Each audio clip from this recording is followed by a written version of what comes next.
And what are we debating exactly? It depends how you debate. How about we debate? Yeah, okay, we'll debate what's happening in Britain with regards to the Enough is Enough protests. Okay. Yeah, you can time it. Can you stand? Don't stand in front of the cameras, just stand and make sure we can. When there's 20 seconds left. Yeah, let us know. Do you want to go first, Haiku? By the way, ladies and gentlemen, this is how debate should be done at Speaker's Corner. Timed, orderly, agreed in a gentlemanly way. That's what Speaker's Corner is about. Not the kind of thuggery that you see sometimes breaking out here, or the incessant shouting over one another. Do you want to go first? We're going to debate, ladies and gentlemen, the Enough is Enough protests. Yes, you can have some of my water. Can I have another bottle of water, anybody? So, you start, you tell us when this time starts.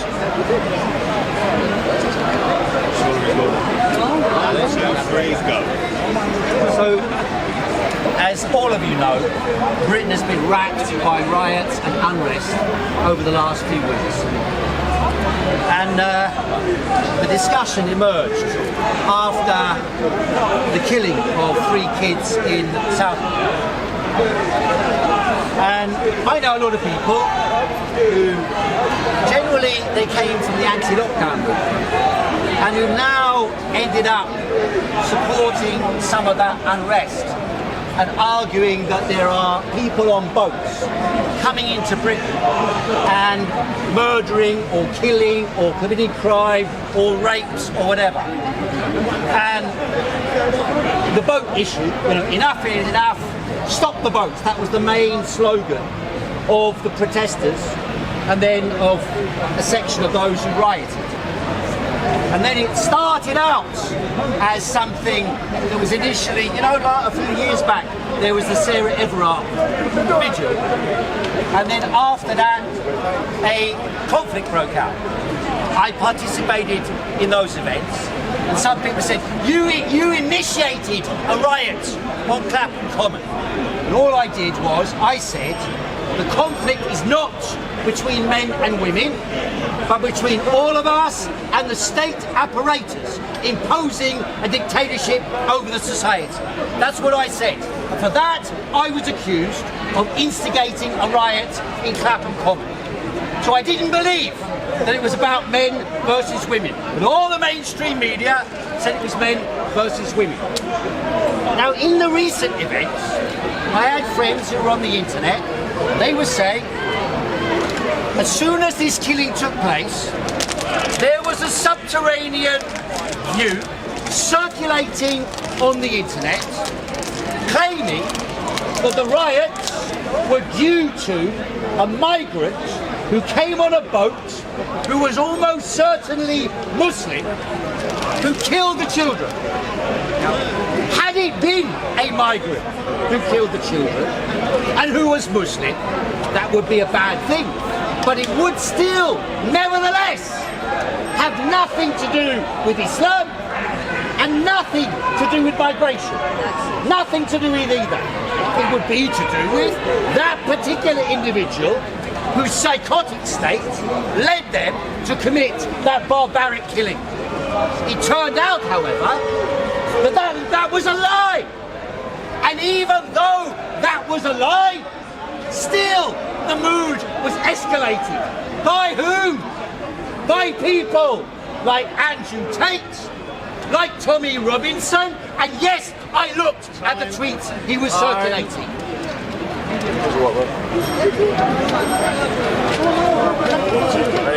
Ladies and gentlemen, let me ask you this question. Do the working classes of this country have the right to challenge the fact that we have no control over our southern border? Yes. Is that a legitimate complaint? Yes. Every right. Do the working classes of this country have the right to challenge what they perceive, rightly or wrongly, two-tier policing in this country? Yes, they do. ladies and gentlemen. Now I want to be clear. And he never said Allahu Akbar, but he did have a knife. And then he was arrested and put on trial. He was put on trial and convicted a few days afterwards, but he was a supporter of the Tommy Robinson Brigade. And yet, the arrest of that man led to the attack on the mosque. So where does that psychology come from?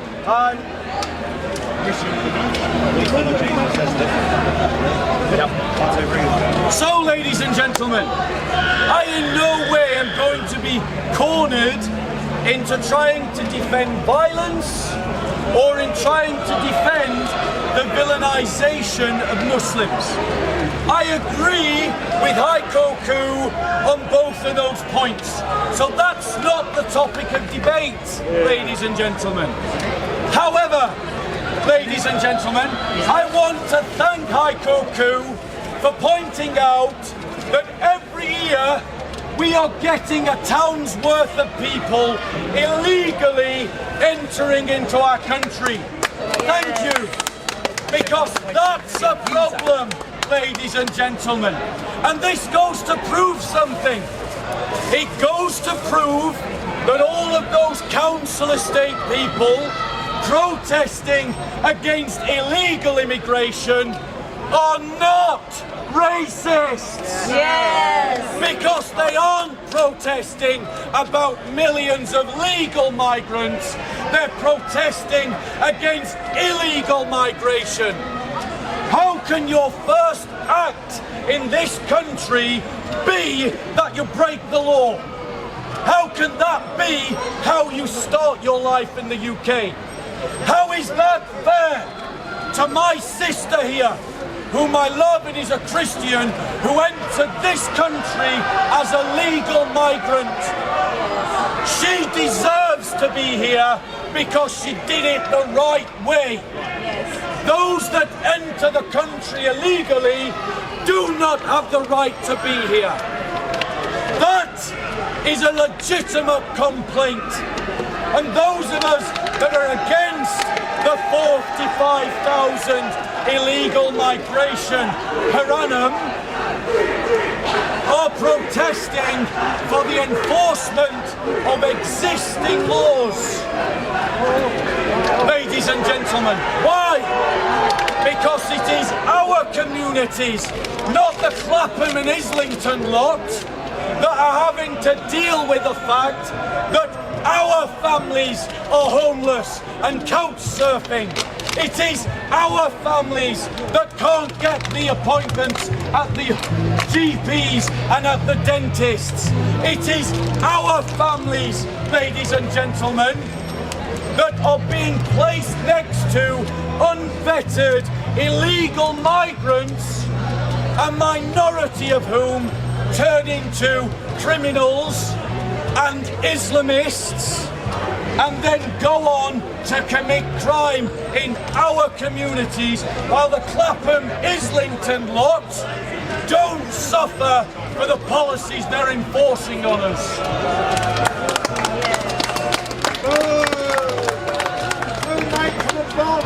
A common story since I was a child. A common story in Britain was that black people commit more crime than white people. That was a common story when I was a kid.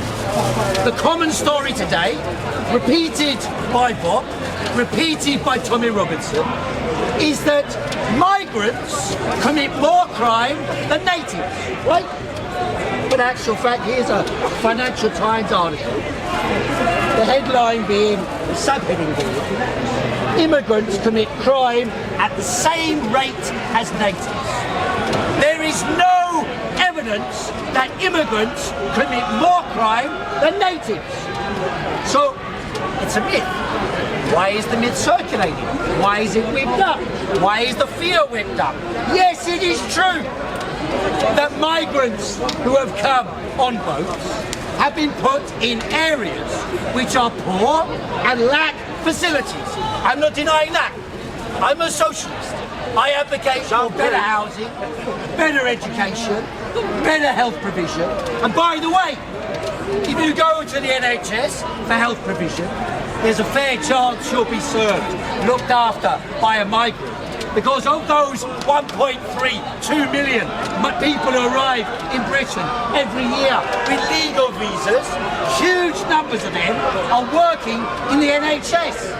And they will be the ones treating you when you end up in hospital or in the doctor's surgery. Because British people, many British people, do not get a chance to enter education, to study, to become a doctor or a nurse. And it's cheaper for the British ruling class to import labour from overseas as and when there's a shortage of labour in a particular field. So we have a long record of importing Indian, Pakistani and Filipino nurses and doctors to fill up places in the NHS. Now the fact there is no housing is to do with house building. It's to do with the use of buildings. It's to do with the accumulation of wealth at the top by a tiny globalist minority. He wants to associate them with. I've got nothing to do with that. In fact, what I do remember, just to have a small little jib at you, what I do remember is this. When lockdowns were imposed on Britain and Speaker's Corner was closed by the state, by the authorities, I came to vote and I said, let's keep coming to Speaker's Corner. Let's fight for the right to speak, the right to organise, the right to discuss. Let's oppose this tyranny. Bob disappeared throughout the lockdown. Oh, Bob disappeared. So, ladies and gentlemen, what he hasn't told you, what he doesn't know, is I actually did the anti-lockdown marches. Doesn't matter, but I was out there protesting against the lockdown. I was on those marches, ladies and gentlemen. Just because I wasn't here doesn't mean that I wasn't standing against it, and I'm free to choose how I stand against it. I'm not under an obligation to do what Heiko Koo says. Now, furthermore, ladies and gentlemen, I'm not going to be fooled into trying to defend some kind of false narrative that this is natives versus immigrants, or this is black versus white, because, ladies and gentlemen, it isn't. There are many migrants who are on my side that support my argument, because they came here legally and they think it's unfair that others are getting in illegally. If you are a legal migrant and you agree with me, put your hand up. There you go. 1, 2, 3, 4, 5. Legal migrants agree with the fact that our system is unfair. We should have legal migration. Why? Because legal migration is something we can control, and it is something we can use to contribute to our society, which we do, which many legal migrants do, ladies and gentlemen. But the idea of controlling your borders and preventing a crime of illegal entry is not something any of you could do. Try it. Try to enter America illegally and see if you get arrested. Try to enter France illegally and see if you get arrested. Just try to walk through without a passport and see what happens to you, ladies and gentlemen. Come to the boat. Ladies and gentlemen, the fact of the matter is that upholding border control is to the benefit of us all. It is to the social good. Legal migration should also be controlled with a cultural filter. Why? Because legal migration has brought into our community groups of people that don't share our values and don't share our beliefs. Illegal. Don't believe me? Go and speak to those who are advocating slavery in this park that got here legally, or child marriage who got here legally, or killing Christians who've left Islam, who got here legally.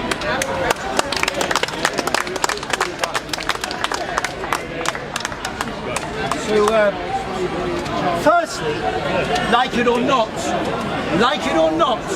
if someone comes on a boat and arrives in a country and claims asylum, that's a legal right. It's a legal right under the United Nations Refugee Convention. It is illegal. Whether you like it or not, it's a legal right. You might not like it. You might say you want to withdraw from the United Nations Refugee Convention. Okay, fine. But it is a legal right to claim refuge. Second, it's a legal right to maybe they're not legitimate claims. That's to be decided in a process. Now, the question then comes. I'm going to start. So the question comes. When we look at the people who arrive here, as Bob says, illegally, and claim asylum, where did the overwhelming majority then come from? Not only in Britain, by the way, this is a European problem. Not only in Europe, by the way, it's a world problem. A world problem. You know how many migrants there are, how many refugees there are in Turkey? You know how many are in Syria? You know how many are in Libya? Millions and millions of refugees.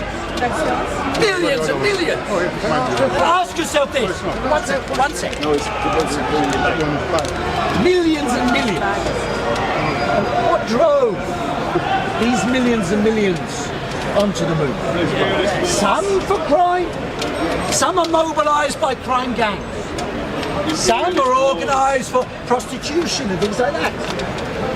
But I tell you what, if you trace back the history of Afghanistan, you trace back the history of Libya, you will see the wave of migration followed bomb after bomb after bomb on those countries with British bombs, with British government support, with British military support. Afghanistan, Iraq, Libya. What the fuck were we doing there? Why were we there? What were we doing? And then they hands up, oh my God! Some of them commit terror in England. Terrible thing. You can trace back videos on me speaking on these questions right back to 1999. Yugoslavia, Kosovo, which is Albanian migration. You can trace it back to Iraq, to Afghanistan, 2001, 2003. Yeah, that's it. You can trace it back 1990, Iraq. Britain has worldwide participated in global destruction and slaughter and continues to do that in relation to Israel. So, ladies and gentlemen, once again, I'm not going to be trying to defend Britain's foreign policy. I don't support Britain's foreign policy. I didn't support the invasion of Iraq. I didn't support the bombing of Libya, though I did support the invasion of Afghanistan. Why? Because in Afghanistan we had an Islamist government that gave shelter to Al-Qaeda that murdered 3,000 people in a terrorist attack in New York, ladies and gentlemen. And so a legitimate war was fought in Afghanistan. And right now, the people of Afghanistan are suffering under an Islamist government where women have lost all rights and access to education and all rights and access to public expression, where Christians are being killed and persecuted, where converts to Christianity are being killed and persecuted. And I do support the overthrow of that government, ladies and gentlemen. I'm not a pacifist. However, by Haikoku pointing out that these migrants have a legal right to claim refugee status here, have a legal right to do that, he has demonstrated the point that the real fight here is not about one ethnicity versus another. It's about the integralists versus the internationalists. That's the real dividing line of this debate.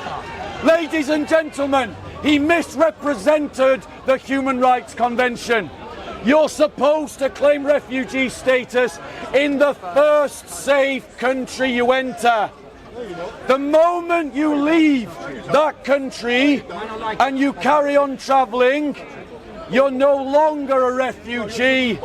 You, ladies and gentlemen, are an economic migrant or a migrant for some other reason, ladies and gentlemen.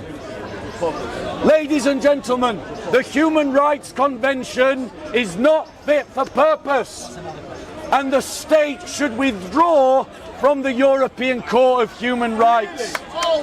That's what we should do. Now, ladies and gentlemen, in my final 30 seconds, I want to point out that Israel has the right to defend itself against Hamas murderers who killed thousands of their citizens and declared a war on the people of Israel. There can be no support for Gaza because Gaza is a terrorist state.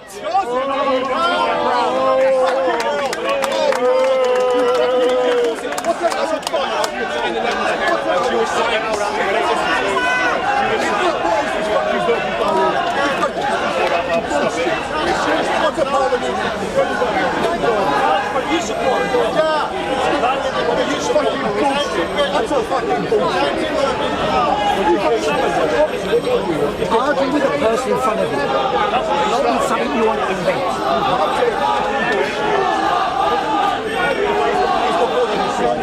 Go on, bro. Yeah, we have. They're just going to go on for a couple of... Do you believe the Jews look there? Ask me the question after. Carry on. Okay. So here we get to an important part of the debate. Something many people don't want to debate. Particularly those people who march and protest against the so-called asylum seekers and Muslims. And that is, what is the role of Israel in the whole of this saga? What is the role of Israel? And how does it connect in? You brought it in. How does it connect in? Well, firstly, Tommy Robinson is financed by Israel. He's financed by Israel. He said, we were right to attack Afghanistan. How many times have we attacked Afghanistan, by the way? How many times? Once? Twice? 3 times? Or is it 4 times that we've invaded Afghanistan? How many times has Afghanistan invaded Britain? How many? 0. I'm just going to wear my voice out. You have to keep going, bro. It's your time.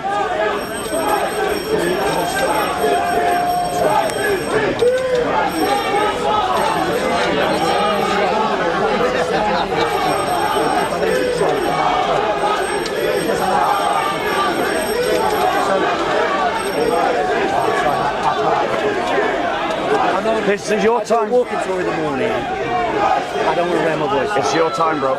Stop the time. No, don't stop. This is his time. You've got to use it, bro. Come on, keep going. I do a walking tour in the morning. I've already been speaking for 3 hours this morning. My voice, if that's going on, I'm speaking. I've been speaking for 30 years. I know my voice is capacity. And I'm going to lose my voice if I carry on speaking over Still your time. I'll have to talk over it. Right, You don't actually want a debate. right. No. That's what you're saying. Right, I'm gonna shout over them. I'm gonna shout over them. Well, good for you, but I can't do that. Right. So Aiku has ceded his time. Tell me when you're ready. Ceded my time. He ceded his time, ladies and gentlemen. So, Firstly, we made wait, bro. Why are you heckling? Stop my time. He's heckling. Now you're saying, why should you stop your time? Because you're Why stop heckling. my oh, that's okay then, is it? No one's So I'm heckling you. supposed to speak over that. I'm about to. So it's the same rules apply. You're a big man, you've got a big voice. Haiku is sulking, ladies and gentlemen. Haiku is sulking, ladies and gentlemen. Do you want to walk away with your stand? Do you want to walk away with your stand? You're being a child. Do you want to walk away with your stand? Take it easy. Ladies and gentlemen, let's be clear. I want to move the argument forward. You can move over there. Because I can move over there. Right, we'll pause our time and then we'll move over. Yeah, let's move over there. That's fair.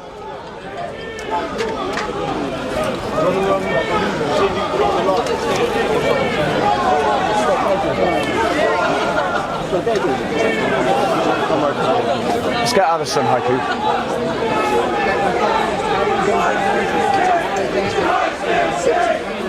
Thank you, brother. Watch you quite a lot. You've really inspired me. Thanks, Mr. Book. That's the beautiful thing. When I heard you speak against that Muslim fella, Yeah. and he said about, I despise you, you despise me. What a beautiful response you had when you said to him, I don't love you because of who. Yeah, you can. I don't love you for who you are and what you believe. I love you because you're made in the image and likeness of God. How could I hate the image and likeness of God? That's a beautiful thing. Thanks, God bless, bro. Sorry, I'm covered in No, sweat. I love you, man. Listen, Right. By agreement, we're starting we're again. deciding to let Haiku have his 3 minutes back. Thank you very much. Thank you very much. Because you see, we like civilised debate. And sadly, Haiku just doesn't have the lungs for it. I don't have the throat for it, not the lungs, the throat. You ready? Haiku's getting older.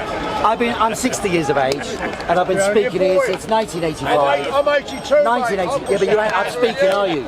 You ain't up here speaking. Haiku, are you ready? Are you ready? We're going to 1, crack 2, on. 3, go. So if I remember rightly, the argument was, or I was arguing about the role of Israel. So Tommy Robinson initially set up something called the English Defence League. It was a limited company. A little while after he set up the English Defence League, he changed the name to the English and Jewish Defence League. Yes, to the English and Jewish Defence League. It's defunct now, but it shows, and he's admitted, that he's a Zionist. And he said, you can see the videos online, he says, if there's a war about Israel, I'll go and fight for the Israelis. I'll go and fight for the Israelis. And the whole hysteria around the pro-Palestinian demonstrations, which Bob's joined in with, unfortunately. I don't think he understands what's happening there. And he said that the Palestinians should be effectively slaughtered, wiped out by the Israelis. And that's what they're doing. That is what. That's what they're doing. It's a terrorist state. It is what it is. Something like 50,000 or more women and children have been slaughtered by the Israeli state, backed by Britain, backed by America, backed by the Western powers, backed by Germany, and unfortunately backed by Bob, who I will argue simply doesn't understand what's going on. I hope that's the reason. If he thinks he does understand, that's even more unfortunate. But I'll still debate him. But then, let's go back to the facts.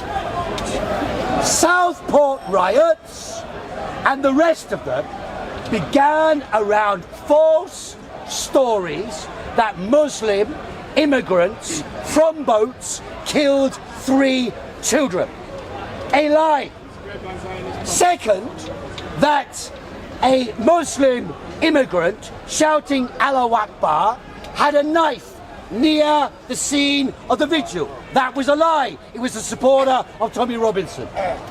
And yet, there is no condemnation by Tommy Robinson of the false connection.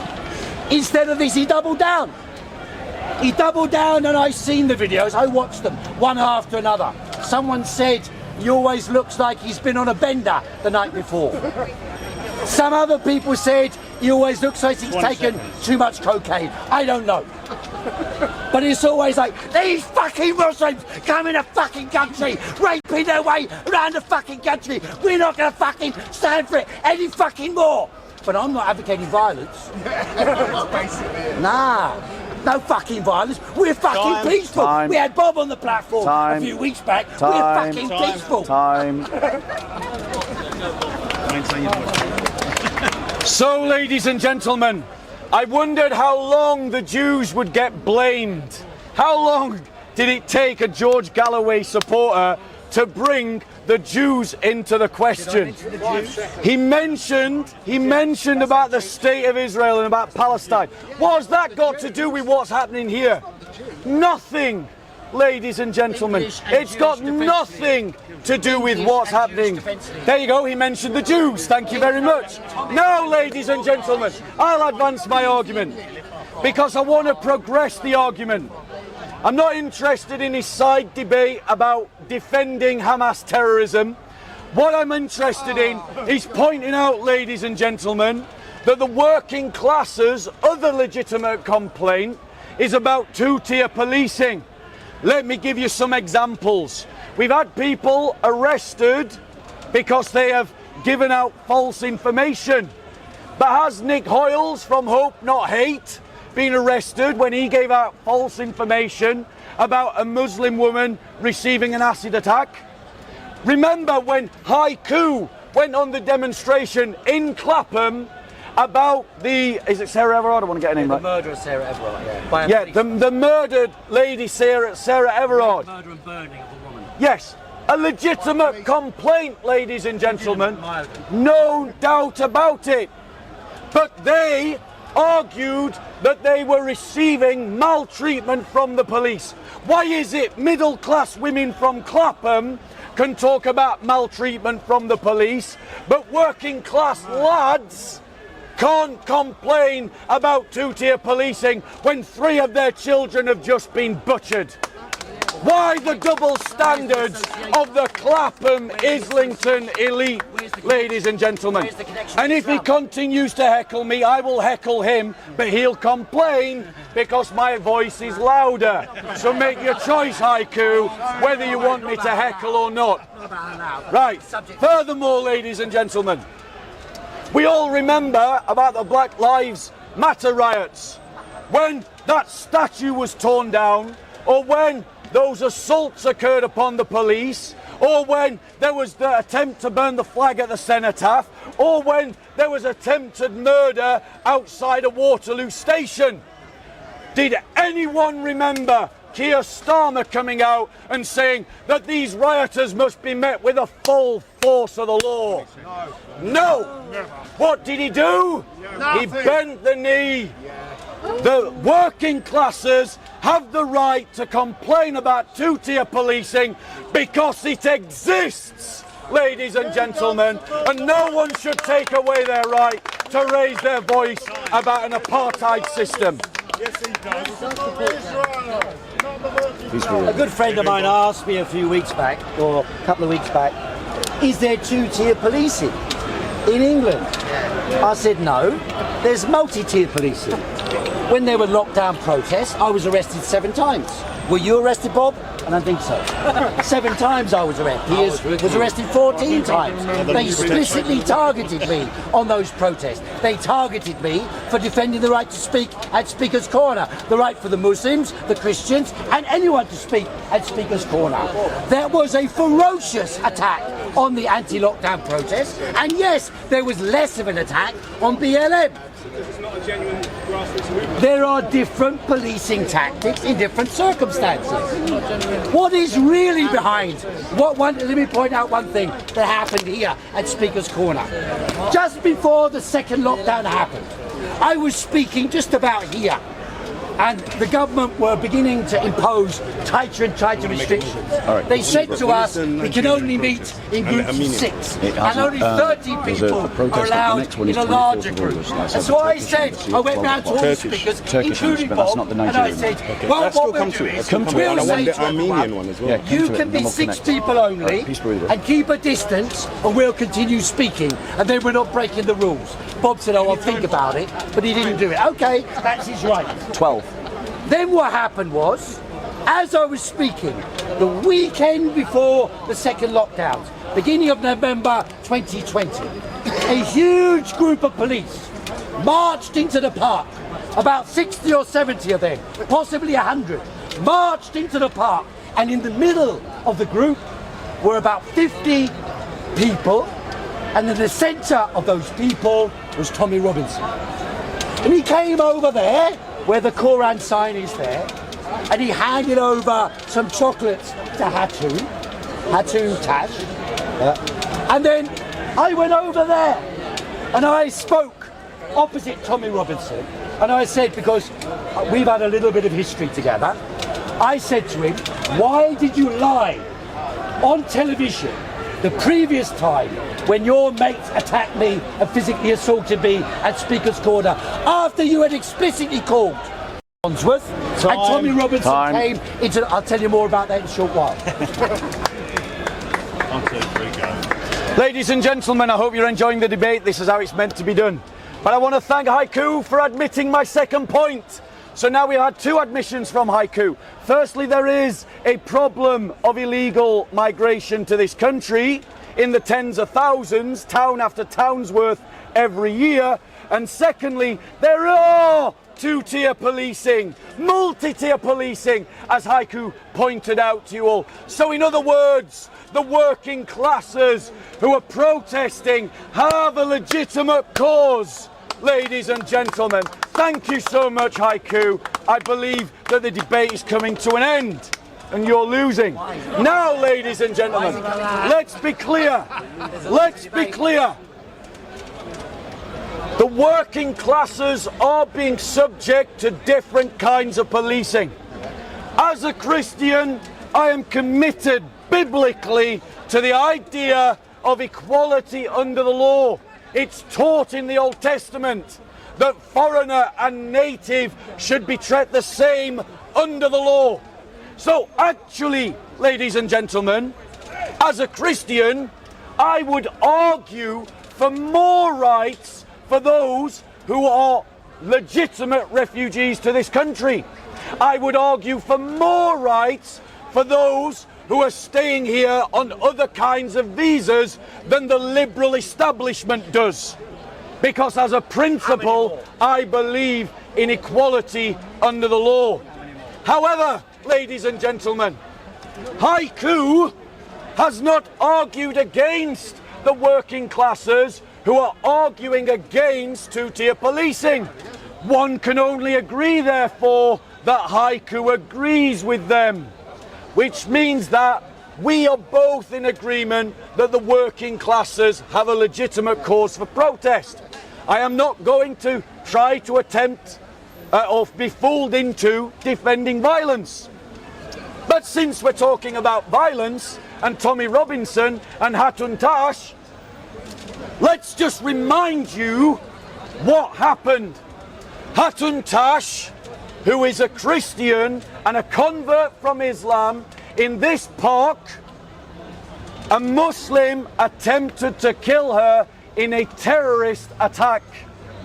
The media did not cover it. Ladies and gentlemen, we don't know if that migrant came here illegally or even if he is a migrant. Whether he came here legally or illegally, or whether he was born here. But what we do know is that there are groups of people in this country that don't share the same Judeo-Christian values as the rest of us, and it is not wrong to point that out. So as a continuation from the last story, because it connects together, when Tommy Robinson was marched into the park by the police, the weekend before the second lockdown, which was the harshest lockdown we experienced. If you go to Bob of Speaker's Corner, immediately after that, the government imposed draconian controls over free speech, over assembly, and they used the conflict that broke out in Hyde Park that afternoon as an excuse to do so. I put it to you that the events which have happened in the last few weeks have been instigated by the state in order to impose draconian controls over the entire population. Absolutely. That is what is actually behind what's going on.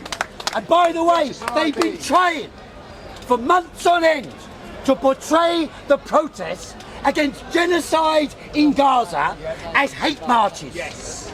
The government, the opposition, the ministers, the legal system, the mass media, hate marches, hate marches, hate marches. Okay. Yet I went on one demonstration when you're after ready to another. go, come find me.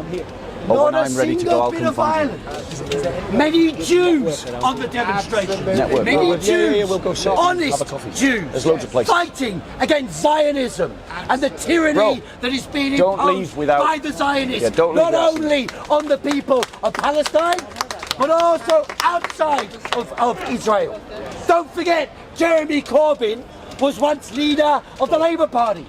He was removed by an orchestrated campaign by the Zionists to remove After him this from round, we'll power ask for another of the time. Labour Party.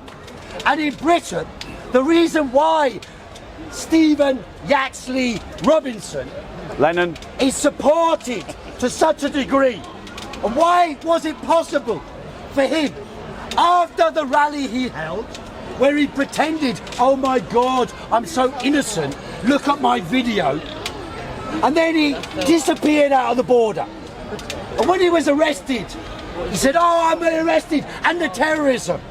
He was due in court the next morning. The next morning, they released him 10 o'clock at night. And yet he was given permission by the state, that same state that's so draconian now, given permission by the state to leave the country, even though he was due in court the next day. When the court case was heard, the court turned around and said, here's an arrest warrant, delayed until October. Wow. I put it to you that sections of the state are using Tommy Robinson as an agent to impose draconian controls and divide the population, divide the working classes of this country. I love Haiku because he always sides with me in every debate. He's just said that it is the state that instigated the riots. If it was the state, it's not Tommy Robinson. If Tommy Robinson is a pawn, then that means the state is to blame if Haiku's thesis is correct. But remember, he wants to blame Tommy Robinson, who is just called a pawn, ladies and gentlemen. Now, ladies and gentlemen, I want to point out something.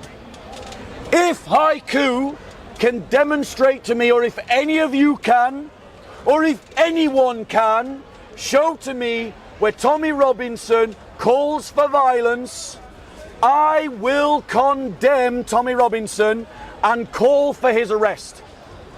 Can't say fairer than that, can you? Let me be clear. Let me be clear. Yeah. I don't remember the likes of Haiku standing up for my community over the grooming gangs. But I do remember Tommy Robinson standing up for my community over the grooming gangs. Until the day I die, or until Tommy Robinson really goes outside of the bounds, I will always be grateful for what he did for my community, ladies and gentlemen. Now, once again, Haiku wants to bring the Jews into it. Once again, he wants to bring Palestine into it. That's not the debate, ladies and gentlemen.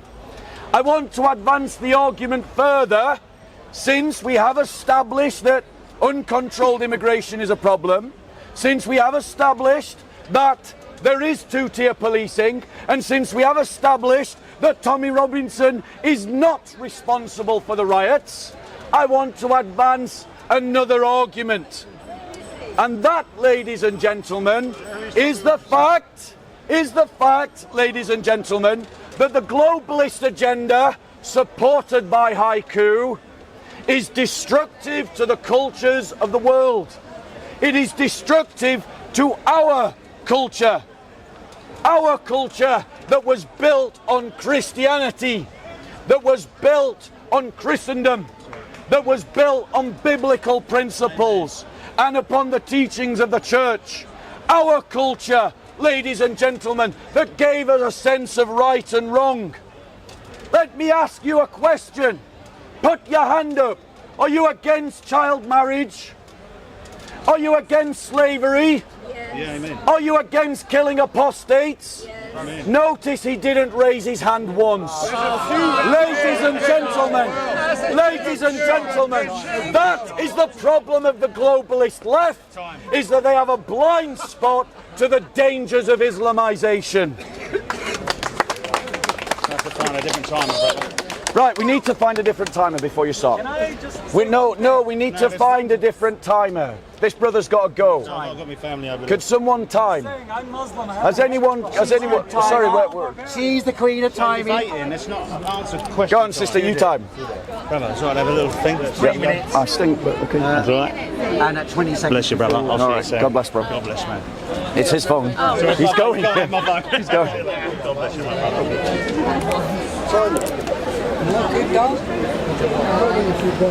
Come on, sister.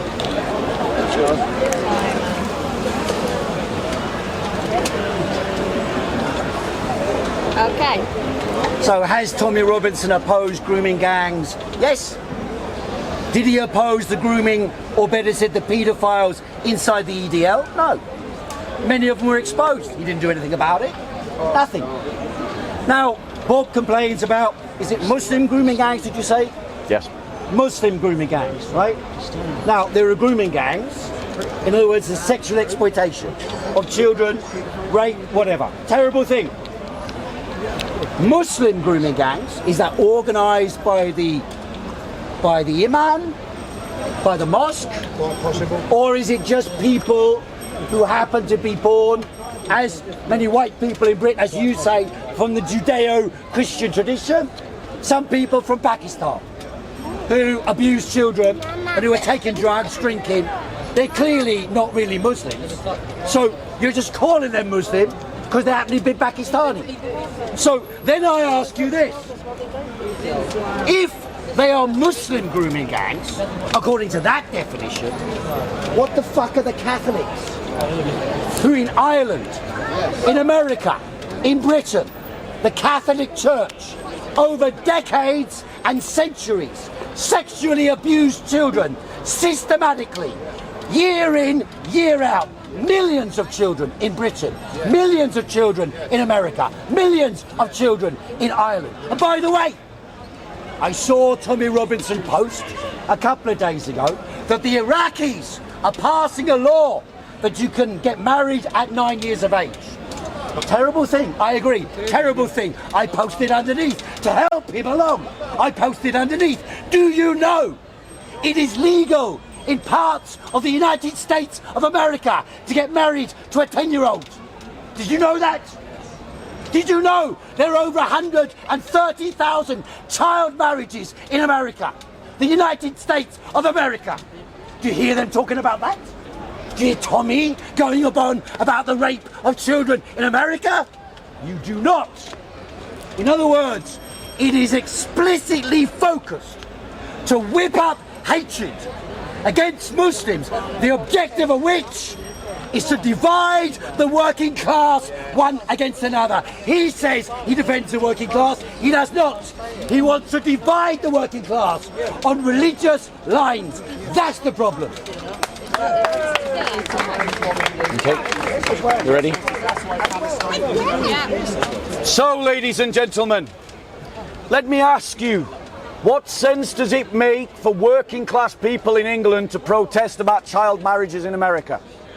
No sense at all. But does it make sense for those working class people to call out, to cry out, to complain against Muslim grooming gangs operating in their communities and raping their own children? Of course it does. But notice how the globalist replies. Notice how the Labour, the socialist replies. He replies by pointing anywhere but at the problem. And that is why the working classes have a legitimate complaint. Now he throws at my door a truth. I do wish to divide the world according to the teachings of Christ. And I am not ashamed. Because Christ himself said, I have not come to bring peace, but war, to turn father against the sword, thank you, to turn father against son and daughter against mother. Do you know why, ladies and gentlemen? Because truth always divides. There are always those who stand on the truth, and there are always those who oppose the truth. And right now, Haiku and the champagne socialists like him are standing against the truth. They are standing against the truth of Hamas terrorism.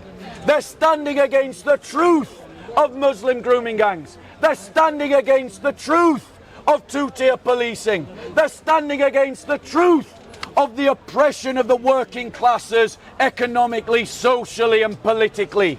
Why? Because Haiku and champagne socialists like him don't represent working classes to the world. They represent middle class views to the working classes. That's where he's coming from. The divide is not based on ethnicity. The divide is not based on nationality. The divide is between integralists and internationalists, ladies and gentlemen. Furthermore, ladies and gentlemen, I want him to address the problem of Islamization within multiculturalism. I'll give him a chance again to speak out against Sharia laws, justification of slavery, child marriage and apostasy. Let's see if he has the balls to come on this stage and condemn and stand against those Islamic teachings. I remember when I was about 20, I started reading the Bible.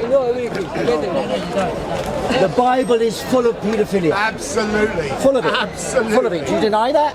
Yes. Oh, God. Sorry. The How many Bible's full of wives did Solomon paedophilia. have? How old were they? Show us one verse. Next week I'll bring you Next week. Rachel. It doesn't How old was she? say. How old? There are people of There you 9 go. and 10 He years says of he age doesn't have a Bible. being Here's a Bible. raped. Show us one verse. Show us. One verse. Show us. He's telling it. Okay. Show us. I don't One know verse. the Bible inside out. Oh, Rachel. I'll find the But I tell passage you on this, Rachel. I tell you this, for Bob to deny there is paedophilia in the Bible shows he's a liar. He's a liar. Because there's masses of it. Now, it's true, he's not advocating it. And there are some people in Islam who might think it's legitimate, as the Iraqi government, for example, is trying to agree, that a 9-year-old can get married. To which I replied, not about Britain. I said, Tommy posted a post about Iraq. 9-year-olds getting married in Iraq. To which I replied, in America, you can get married in some states at 10. Right? So there was the direct reference. By the way, the Iraqi government ended up being as barbaric as it is because Britain went there twice and bombed the smithereens and the humanity out of the people. That's the reality. So then I went back. I have to keep repeating. I don't know why we're supposed to be debating and advancing an argument. I said, in the Catholic Church, there are millions of cases of paedophilia, historically. And this was going on for decades, recent decades. I haven't heard a word from Tommy and his supporters condemning that. Now, I condemn any grooming gang if run by Pakistanis or if they were run by Muslims, but I also condemn paedophilia gangs which are Catholic or Protestant or any other religious group. It's paedophilia and grooming gangs that are a problem, not a specific religious group. Sorry, have I done? No, you've got 20 seconds. Not a specific. Not 14 seconds. He says he's against internationalism, and then he says he wants the whole world to be Christian. You can't be both. You can't want the whole world Christian, living under God, and saying you don't believe in internationalism.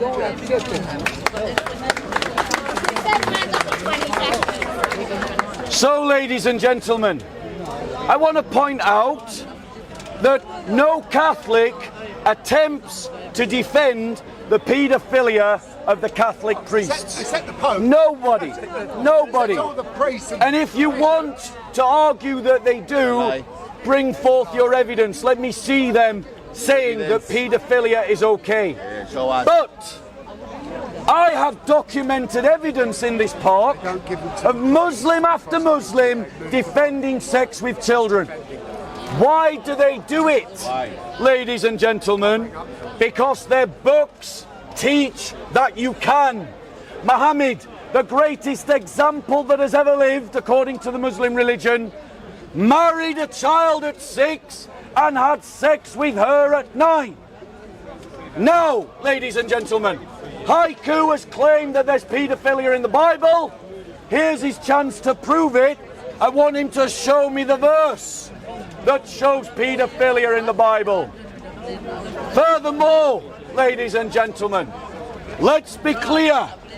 Not all Muslims follow Islamic teaching. Indeed, many Muslims are better than their prophet and agree with us on things like sex with children is wrong and slavery is wrong. But notice, Haiku's response to the challenge is simply to point the finger somewhere else. Why? Because as a liberal internationalist, he is unwilling to accept the reality that not all religions teach the same. My Christian faith doesn't teach the same as his liberal secular humanism, and America follows a liberal secular constitution. In other words, America is closer to his worldview than mine.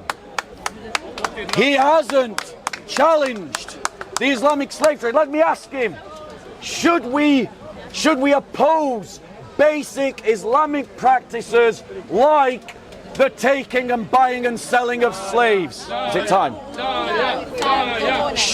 Should we do that?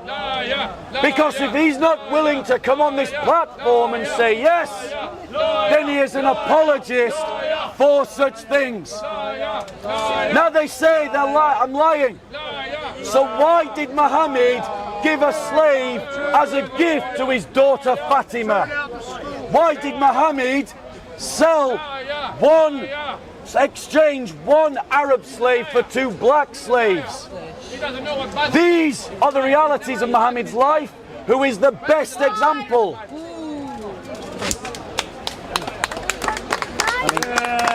There is a problem when you argue with someone who wants to reference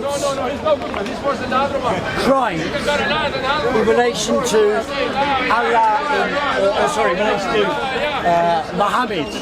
When was it? 1400. You know, was there slavery in the Islamic states? Yes. Was there slavery in the 1850s in America? Was there slavery organised by the British? Yes. So what are we talking about? That wasn't even just, you know, there's that guy, Newsom. You go to St Mary's Church at Bank Station, and that's where he invented the song, you know. Was it Amazing Grace? Amazing. He was a slave owner, a slave trader. So, you know, this is historical fact. He repented. You don't have to debate this from Allah or from the Quran or from what Muhammad did or didn't do. If you're fundamentalist in looking at your Bible, you'll know the Old Testament and the Quran are pretty much the same thing. Pretty much the same thing. No. There's plenty of stoning of women in the Bible. There's plenty of paedophilia in the Bible. Where's your proof? There's plenty of murder in the Bible. But of course you're saying that Christ changed all that. Okay, that's your privilege. But it didn't prevent Christians under Christianity for centuries from carrying out the barbarities that you're attributing to Islam. So there's a weighing of equation, which is what I've been arguing all afternoon. How do we weigh it? up? How do we assess what's happening? They're scum. Here we have the murderers and scum, the gentleman said. Yes. The fact of the matter Who's is, murdering the people in Nigeria? Just Are keep they going. decent people? the 3 children. They're scum and murderers. Children that led to the riots, the killing of them had nothing to do with people from votes, had nothing to do with Islam, had nothing to do with religion at all, as far as we can make out. And so why can you tolerate and support the whipping up of hatred around this issue? And why are some people doing that? I put it to you again, on contrary to what Bob has accused me of, that people in power internationally, in particular Israel and the Israel lobby, are trying to whip up a conflict in Britain using Yaxley, Lennon, Tommy Robinson as a means to whip up hatred in Britain against the Muslims by the white community. Time. That's the reality. of what's Time. Notice that once again the George Galloway supporter has managed to blame the Jews. It's always, let's blame the Jews. There some international conspiracy of Jews, some cabal of Jews in Israel are controlling everything, like moving chess pieces on a chessboard. How is that not racist? Ladies and gentlemen, how is that not racist? Now furthermore, ladies and gentlemen, he demonstrates the very problem in liberal internationalist thinking. Liberal internationalist thinking cannot recognise, does not recognise the differences between religions. As a religious studies student, it was my academic privilege to study multiple religions, and I want to tell you they're not the same. And anyone who tells you that they are is insulting Muslims and Christians and Hindus and Sikhs and Jews and every other religion, because they don't teach the same, they don't have the same values, they don't have the same outlook. This is the kind of ignorance that comes from a secular humanist atheist perspective that is lazy thinking. Now he's repeated again the charge that in the Old Testament paedophilia is rampant. I want him to show me a single verse, because right now, ladies and gentlemen, he is dealing in stereotypes, he is dealing in ignorance, he is dealing in misinformation.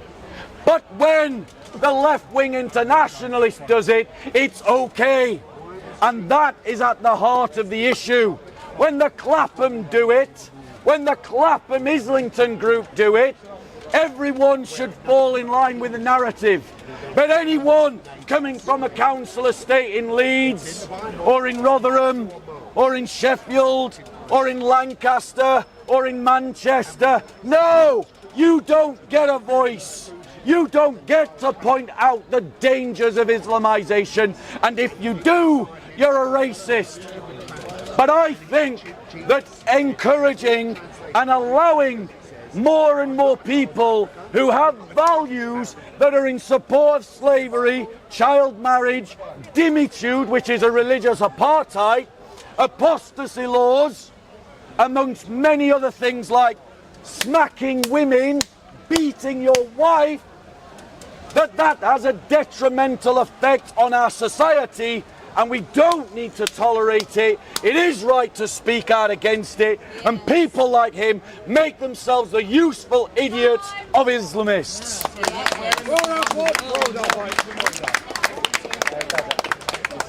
Yeah, it does. I'm sure it does in the Bible as well, but believe that. No. I'm 60 years of age. When I went to school in South London, when I was a child in South London, it was standard to beat the children by the teachers. We got beatings every day. Beatings every day. Cane or slipper. And otherwise the teacher would whack us right in the head. I had a friend who went to a public school. The public school was run by a group of paedophiles, all of whom claimed they're Christians. Yes. All of Eton, harrow, paedophile cases, all of who claim they're Christians. Does that make them Christian grooming gangs? Not in my opinion. It makes them grooming gangs in schools, utilising the opportunity provided to them by their access to children to abuse them. It's institutional from the start. I don't think it was from religious. the start. There are religious elements, to some, in particular to the history of the Catholic child abuse cases. And you can look at that in the Boston scandal. They paid 400 million in compensation, and that was next to nothing compared with the crimes they committed against those children. So we're getting lots of red herrings thrown up again and again. I say it again. Is it going to be based in England or? Do you want me to answer that question or do you want to talk? Never mind. Okay, so it's going to be based on nations, and you can have different rules of Christ in different countries. Correct. The laws will be different, the Correct. regulations will be different. Correct. In other words, you'll be able to believe in something that's nothing to do with what Bob believes. No, that's wrong. His belief. Sorry? That's wrong. Oh, we'll all have to agree with you then. No, I see. not at all. I see. That's what it is. So you are the new Christ. No. Everyone will follow what you say in Christianity. Science, like Dr. Fauci. I am the science, that's right. And I return to this false flag that's raised against me about being an globalist. Globalist. The global tyranny imposed on the world in the name of lockdowns. I was completely opposed to that. I am still opposed to the tyrannical attempts to use those type of measures to control the people. And I put it to you that the whipping up of hatred between Muslims and Christians, or between working class people and Muslims, is part of the same agenda. Absolutely. It's a device. Very good. He's a willing puppet. So, ladies and gentlemen, again, I'm not going to fall into the trap of trying to defend anyone who's whipping up hatred. That isn't what's on debate here. Haiku is correct. No one should be doing that. As a Christian, I'm against that. But, ladies and gentlemen, notice that he didn't address the thesis that I proposed to you. Here's the thesis again. I'll try and lay it out in slow, erudite language for you, and maybe you can keep up with the argument, Haiku. If you advocate for a multicultural society in which people can embody and embrace values and beliefs that legitimize slavery, child marriage, the killing of apostates, a religious apartheid, if you support that system, you are an enabler of Islamists. You are a useful idiot to Islamists. And every liberal secularist like Haiku is a useful idiot. Let's be clear, ladies and gentlemen. The reason why our government will not control illegal immigration or control or filter legal immigration is because of abortion. If you kill tens of thousands of your own children, you have to replace those same 10,000s of people. Why? Because the globalist elite that Haiku is the useful idiot for see all of you as just a GDP point on a spreadsheet. And the country needs GDP points.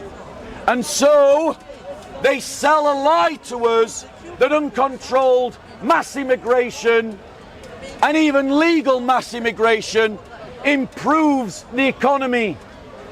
It doesn't. What it does is it creates wage deflation on poor communities. What it does is it creates competition for low-based work that working class people born in this country are the ones that usually would fill, and now they're competing with migrants with low education.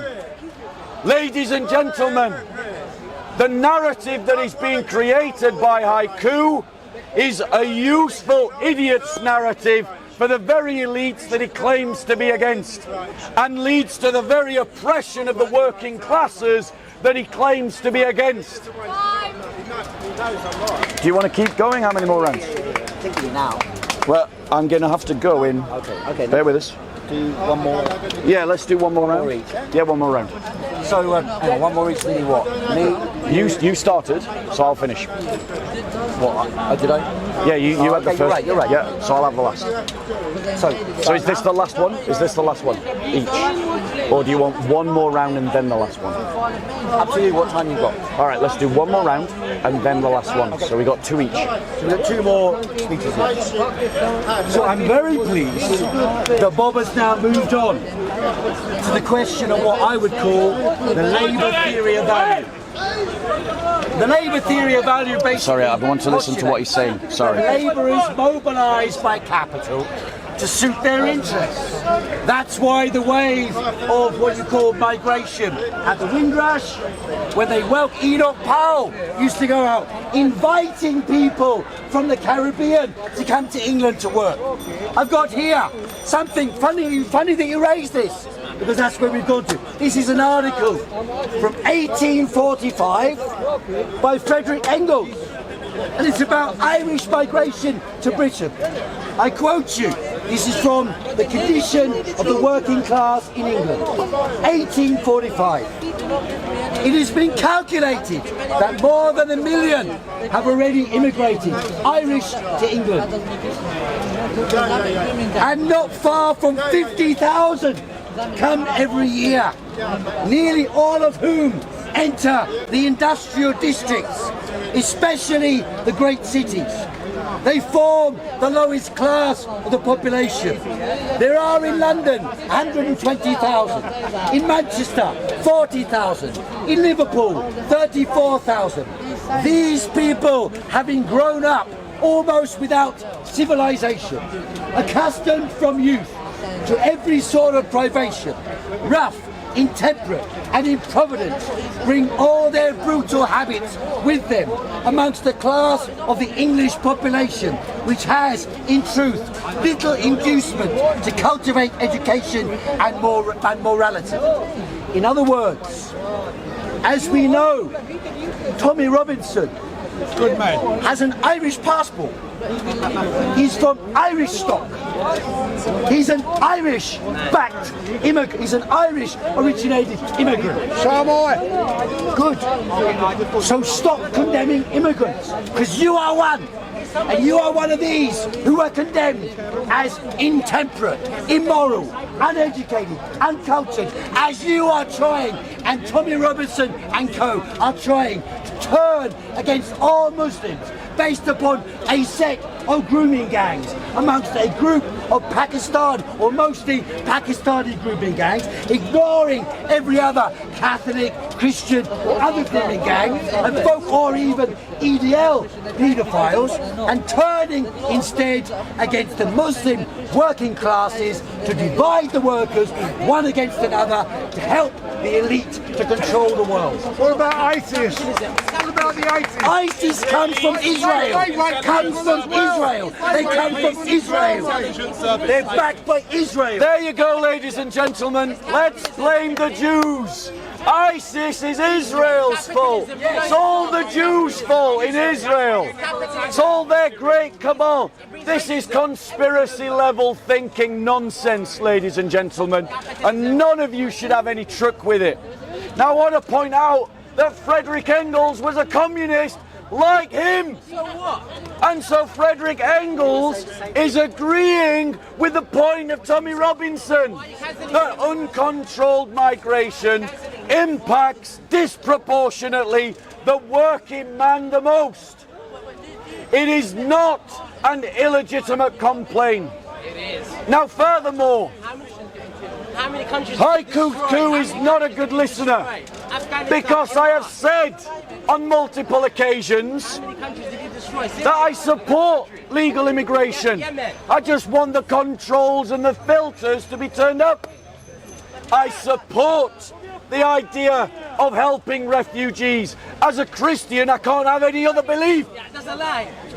Christians in Pakistan who are having their churches bombed?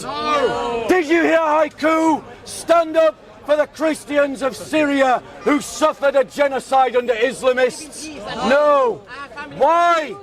Because Haiku, like so many in our liberal society, are slaves to the internationalist media.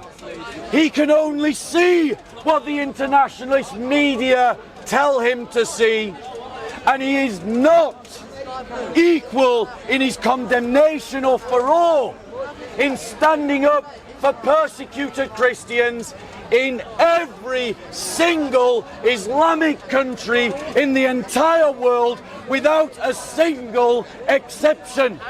Not one. Not Malaysia, not Indonesia. No. Silence. Not the Mauritius Islands, Saudi Arabia, Oman, Algeria, Egypt, where just a few weeks ago there was an anti-Christian pogrom. That's a lie, another lie. What is it, Haiku? Are the lives of black Christians not worthy of the same of Gazan Muslims? No, ladies and gentlemen. Let me be clear where I stand. Not a real Christian. I support the Christians wherever they are in the world, and that includes in Gaza. You're a bigot. But do you know who persecutes the Christians in Gaza as well as Israel? And notice the leftist supporter says the Jews. You're a bigot. Hamas persecutes the Christians of Gaza. And he is silent about Hamas's persecution of Christians in Gaza. We Christians need no lecture from these socialists. We Christians are the ones that are standing with the poor and the oppressed. The socialist here is standing with middle-class women in Clapham. The same middle-class women in Clapham who are right now calling working class lads across this country as racists and bigots. Here's what the working class need. They need people to side with them who can articulate their concerns, help them in terms of resources, so that they can channel their anger in a way that is democratic and peaceful. The violence that we have seen on our streets is condemnable, and I do condemn it, and I don't want to repeat, but they need the means to articulate their sufferings in a way